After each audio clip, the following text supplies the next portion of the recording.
Қымбатты көрермен, бүгінгі бағдарламада барынша сіздерге керекті қызықты ақпараттармен, пайдалы кеңестермен бөлісіп жатырмын. Бүгінде тіс туралы ақпаратты айтудан жалықпаймыз.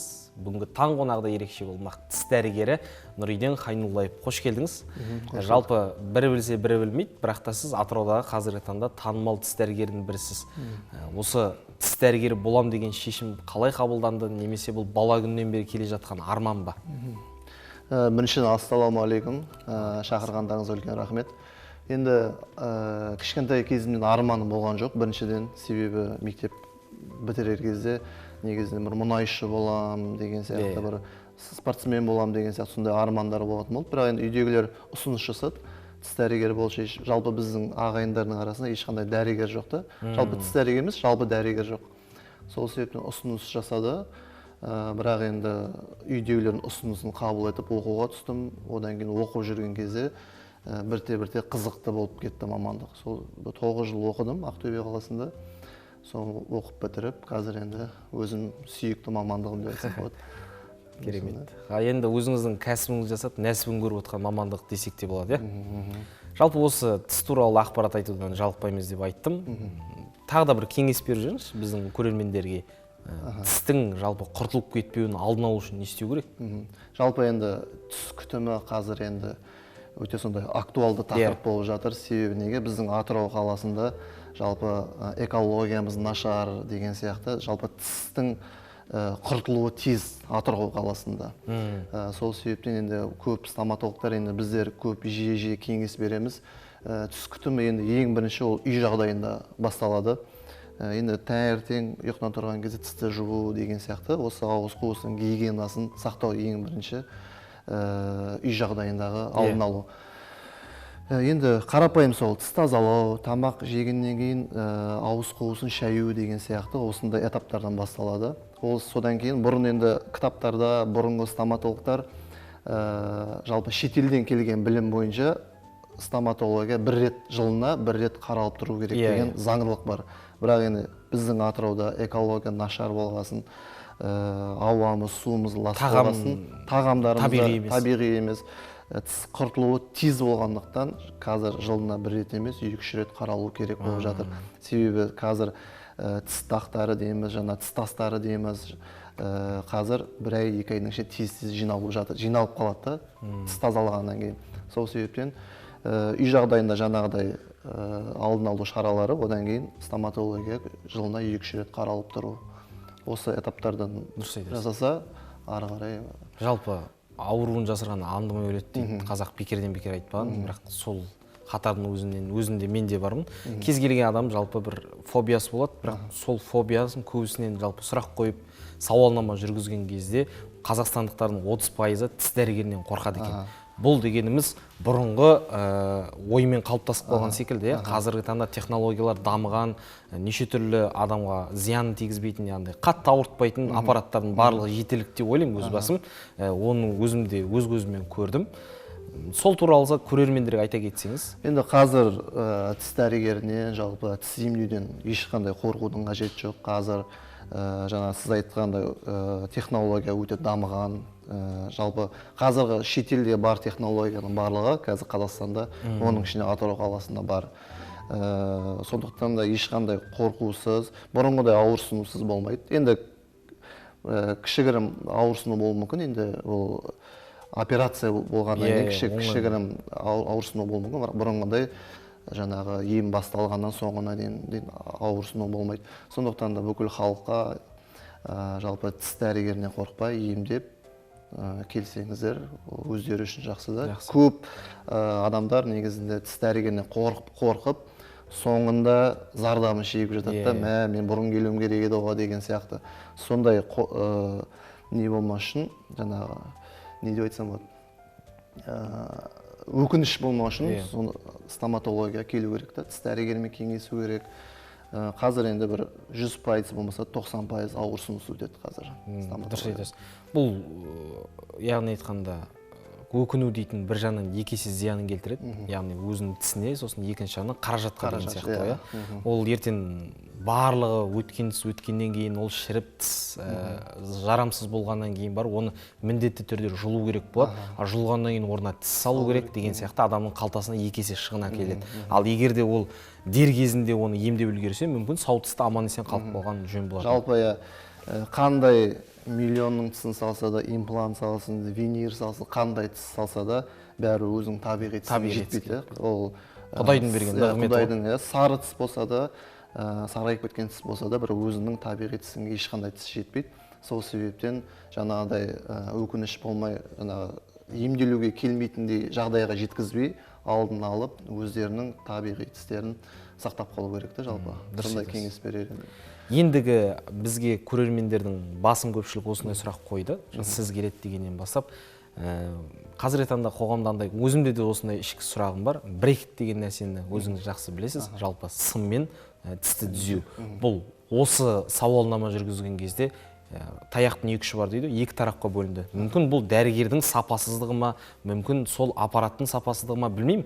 Бірақ та біреулер айтады, бұл зиян әрекет әкеледі, етті босатып жібереді дейді. Ал біреулер ол пайдасы жақсы, керісінше тісіміз түзеліп жақсы болып қалды дейді. Жалпы өзіңіз осы саланың маманы ретінде көрермендерге нақты түсінік айтсаңыз. Жалпы енді қазір енді тістердің қисайып шығуы, ол жалпы сүт түстер кезінен басталады. Кейде балалардың сүт түстері шыққан кезде көп ата-аналар емдегісі келмей жұлдырып тастайды, себебі ертең тұрақты тістер шығады деген ниетпен. Сондай ең бірінші негізі тістерді қисайтпаудың амалдарын қарастыру керек. Ең бірінші сүт түстерді емдеп қалу деген сияқты жағымсыз әрекеттердің алдын алу деген, балалардың кішкентай бала былай отырады, саусағын аузына салып отырады деген сияқты. Бәрі әсер береді. Бәрі тістердің қисаюына әсер береді. Сондай бірінші жағымсыз әрекеттердің алдын алса, екіншіден жаңағы тістер енді қисық шығатын жағдайда негізінде брекет арқылы дұрыстаған жақсы. Егер жақсы ортодонт маман болатын болса, тістері түзеген, тіс өзінің қалпында тұру керек негізінде. Себебі қисық тұрған тістер, олардың арасында тамақ жиналады, немесе қызыл еттің гингивит сияқты неше түрлі ауруларға әкеліп соғады. Сол себептен енді өзім маман ретінде брекет салуға ешқандай қарсы емеспін. Дұрыс айтасыз. Енді мынандай сұрақ болып тұр, көбінесе бұл нәрсе қалыпты ма? Қазіргі таңда, яғни айтқанда, жас жігіт өзінің жасы асқаннан кейін ақыл тіс шығады ғой. Өзінің жалпы сүт түсі болсын, барлық тісі түп түзу болады, бірақ та ақыл тіс шыққаннан кейін тісі қисайып кетеді екен. Бұл қалыпты жағдай ма? Негізінде адамның осы жағында, осы ауыз қуысында негізінде 28 тіс негізінде орынмен шығады негізінде. Ақыл тіс, одан кейін 17-20 жас аралығында ақыл тіс шығады, 4 ақыл тіс шығады, жоғары жақтан екеу, төменгі жақтан екеу. 32 тіс болады сол кезде. Сол кезде көп адамдарда ақыл тіс жаққа сыймағандықтан олар қисайып өседі ақыл тістердің. Негізінде көп былай енді 100%-ның 10%-ында ақыл тіс түзеу шығуы мүмкін орнына да келіп. Негізінде көп жағдайда кері әсерін беріп жатады ақыл тістер. Себебі ол ақыл тістер тамақ шайнауға қатыспайды, немесе қисық өсетін жағдайда түзу тісті итеріп қисайтады. Сол себептен көп жағдайда оның 90% ақыл тісті жұлып тастаймыз негізінде. Бұлай енді әдемі өзінің орнына шығатын болса, онда тұра берсе ештеңе етпейді.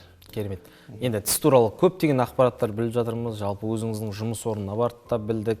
Жалпы сізді маман ретінде керемет мағлұматтар жинадық. Енді жалпы сіздің жеке өміріңізге қарай өтсеңіз, жалпы арнайылап шақырғаннан кейін өзіңіз білуімше сахнада көріндіңіз, яғни айтқанда әзіл саласында жайдарманда ойнадыңыз, және де футболшы екеніңізді білемін, барған жерде үнемі гол соғып, сол команданы үнемі жеңіске жетелеп, кубокты сүйіп жүретініңізді білеміз, бірақ та қазіргі таңда тек қана кубок сүйіп жүрген секілдісіз. Болашақта үйлену ойда бар ма?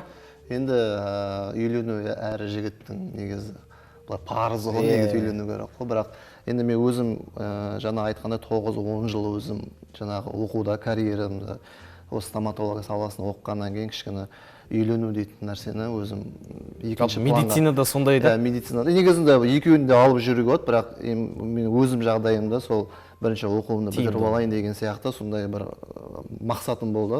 Енді оқу бітіргеннен кейін жұмыс жасағаннан кейін кішкене жұмыс жасап алайын, кішкене аяққа тұрып алайын деген сияқты ниетпен жүрген кезде уже уақытта да былай өтіп кетті да. Енді өзімнің ағам бар, туған ағам. Енді Алла қаласа осы күз айында үйленейін деп жатыр. Сол ағам үйленгеннен кейін енді ары қарай көре жатармыз енді бұйырса.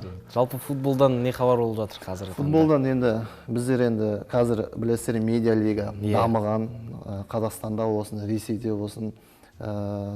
Қазір енді бұрынғы кәсіби футболшылардың барлығы қазір медиа футболында ойнайды.